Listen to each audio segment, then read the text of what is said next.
সন্তান প্রসব করেই হাসপাতালে পরীক্ষা দিলেন ঈশা। খোঁজ নিয়ে জানা গেছে, শরীয়তপুর পৌরসভায় পশ্চিম কাশভোগ এলাকার মাহবুবুর রহমান তুষারের স্ত্রী ঈশা আলম পড়াশোনা করেছেন শরীয়তপুর সরকারি কলেজে। তিনি চলতি এইচএসসি পরীক্ষায় মানবিক বিভাগে অংশ নিচ্ছেন। তার পরীক্ষা কেন্দ্র ছিল শহরের সরকারি গোলাম হায়দার খান মহিলা কলেজে।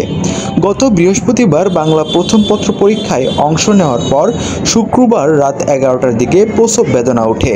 ওই রাতে তাকে শহরের বেসরকারি নিপুণ ডায়াগনস্টিক অ্যান্ড ক্লিনিকে ভর্তি করা হলে সিজারিয়ান অপারেশনের মাধ্যমে একটি কন্যা সন্তানের জন্ম দেন। তবে রোববার ছিল বাংলা দ্বিতীয় পত্র পরীক্ষা।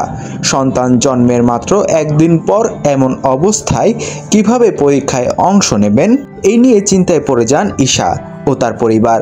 পরে বিষয়টি লিখিতভাবে কলেজ কর্তৃপক্ষকে জানালে আবেদনের প্রেক্ষিতেই হাসপাতালের শয্যাতেই পরীক্ষার ব্যবস্থা নেয় কলেজ কর্তৃপক্ষ। পরীক্ষা কেন্দ্রের নিয়ম মেনে ক্লিনিকের একটি কক্ষে পরীক্ষার অংশ নেন ঈশা। এই সময় সদ্যজাত কন্যাটি ছিল তার দাদির কোলে। প্রচুর সাপোর্ট দিয়ে আসছে মেন্টালি। আমরা তাহলে আমি আর এইভাবে আগাইতে পারতাম না, আর আজকে এই অবস্থায় বসে আমি এক্সামও দিতে পারতাম।